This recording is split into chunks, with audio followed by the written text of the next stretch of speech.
پہلا وہ شخص جس کو اللہ تعالیٰ جل شانہ نے مال بھی دیا اور اللہ تعالیٰ نے علم بھی عطا فرمایا، مال بھی عطا کیا اور علم کا نور بھی نصیب فرمایا، اور ان دونوں کے لیے جو لفظ استعمال ہوا وہ رزقہ اللہ مالا و علما۔ صرف مال ہی رزق نہیں ہے جس طرح عمومی طور پہ سمجھا جاتا ہے، علم بھی رزق ہے، بلکہ ایک روایت میں آتا ہے کہ بہترین رزق جو عبد کو، بندے کو دیا گیا وہ صبر ہے، کیونکہ یہ رزق اگر عطا کر دیا گیا تو کتنے مسائل ہی ختم ہو جاتے ہیں۔ زندگی تو مشکلات سے، مصائب سے، آلام سے، تکلیفوں سے، تلخیوں سے عبارت ہے، زندگی تو نام ہی اسی کا ہے۔ تو اگر کوئی شخص صبر کا جوہر نہیں رکھتا، برداشت کا مادہ نہیں رکھتا، تو اس کی تلخیاں کتنی زیادہ ہوں گی، وہ تو ہر وقت چیختا چلاتا رہے گا۔ تو اب صبر اگر کسی کو عطا کر دیا گیا تو اس کو بہت بڑا رزق عطا کر دیا گیا۔ تو رزق صرف مال ہی نہیں ہے، کھانے پینے کی اشیاء ہی نہیں ہے، رزق علم بھی ہے، رزق صبر بھی ہے، اچھے اخلاق بھی رزق ہیں، صالح اعمال بھی رزق ہیں جو بندے کو اللہ تعالیٰ نے عطا فرمائے۔ تو فرمایا کہ پہلا وہ شخص جس کو اللہ تعالیٰ نے مال بھی عطا کیا اور علم کا جمال بھی عطا فرمایا، دونوں چیزیں اس کا مقسوم ہوئیں۔ فَهُوَ يَتَّقِي فِيهِ رَبَّ وَيَصِلُ فِيهِ رَحِمَ، وہ اللہ سے ڈرتا ہے اس مال کو کمانے میں، مال کو خرچ کرنے میں، اس علم کے حصول میں، اس علم کو پھیلانے میں،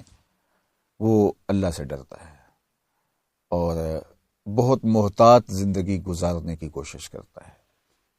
کہ مال کے حوالے سے مجھ سے کوئی کوتاہی نہ ہو جائے۔ اللہ نے مجھے علم دیا ہے تو میں اس علم پر عمل پیرا بھی ہوں۔ تو وہ ڈرتا ہے اللہ سے اور اس کے حق کو بھی پہچانتا ہے، یعنی مال کا حق ہے اس کی زکوٰۃ دی جائے اور باقی صدقات و خیرات کے ذریعے سے مال کا حق ادا کیا جائے، تو وہ اس کو ادا کرتا ہے۔ اسی طرح علم کا جو حق ہے کہ کسی نے سوال کیا تو اس کا جواب دینا اور ضرورت کے وقت رہنمائی کرنا لوگوں کی، اللہ کی مخلوق کی، اور علم پر عمل پیرا ہونا، تو یہ ساری چیزیں اس کی زندگی میں شامل ہیں۔ علم کی وجہ سے وہ مال کو بھی صحیح جگہ پہ خرچ کرنے کی صلاحیت رکھتا ہے۔ بعض اوقات ہوتا ہے کہ علم نہ ہونے کی وجہ سے ہم خرچ تو کرتے ہیں لیکن اس کا نتیجہ نہیں پاتے۔ مثال کے طور پہ ایک شخص نے مسجد بنا دی، اتنا اچھا کام ہے، لیکن بنائی کہاں کہ گلی کے ایک کونے پہ مسجد موجود تھی تو دوسرے کونے پہ بنا دی۔ تو کام تو اس نے اچھا کیا مسجد بنانے کا، لیکن وہ پہلی مسجد اجڑ گئی، اس کی رونق ختم ہو گئی، نمازی ادھر آ گئے یا نمازی تقسیم ہو گئے، تو ایک گلی کے اندر دوسری مسجد کی ضرورت نہیں تھی۔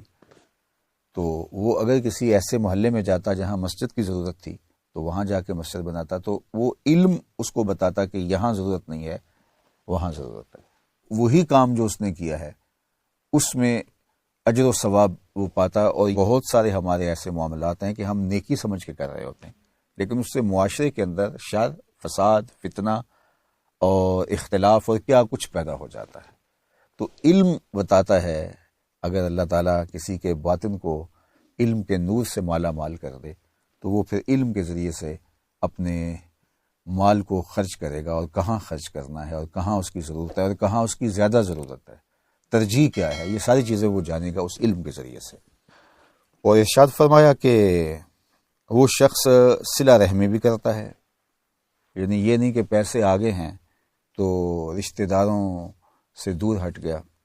اعزاء و اقربا کو چھوڑ بیٹھا اور ان کی ضرورتوں کا اس نے خیال ہی نہ رکھا۔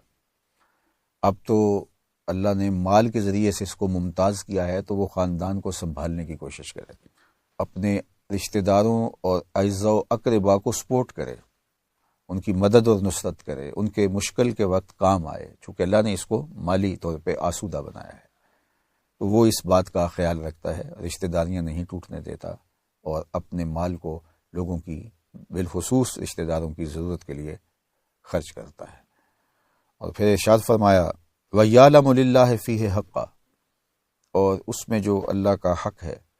اس کو بھی پہچانتا ہے، یعنی مال کے اندر اللہ کا حق ہے، زکوٰۃ ہے 2.5% ادا کرنا ہوگی، صدقات واجبہ ہیں، اس طرح یہ صدقہ فطر اب عید کے موقع پہ آنے والا ہے، اور دیگر جو مال سے جڑی ہوئی عبادتیں ہیں، جس طرح حج ہے، استطاعت پر حج کرنا لازم اور ضروری ہے، تو اس حق کو بھی پہچانتا ہے جو اللہ تعالیٰ نے مال کی وجہ سے اس کے اوپر لازم کیے ہیں، اور ان کو ادا کرتا ہے، اور ویسے بھی ضرورت مندوں کی ضرورت کی تکمیل کرتا ہے، جیسے کہ ابھی گزرا۔ تو ارشاد فرمایا کہ فہذا بافضل المنازل، یہ درجے کے اعتبار سے سب سے بہتر ہے، اللہ تعالیٰ جل شانہ اس کو بہترین مقام اور مرتبہ اور درجہ عطا فرمانے والا ہے کہ اس نے لوگوں کی ضرورت کو بھی محسوس کیا، اس نے مال کا حق بھی ادا کیا، اور یہ مال کے کمانے اور خرچ کرنے میں اللہ سے ڈرتا بھی رہا، مال کے فتنوں سے بھی بچا،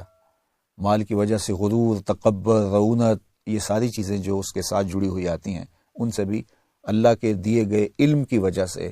اس کی توفیق سے، اس کے فضل و کرم سے، ان چیزوں سے بھی اس نے اپنے آپ کو دور رکھا۔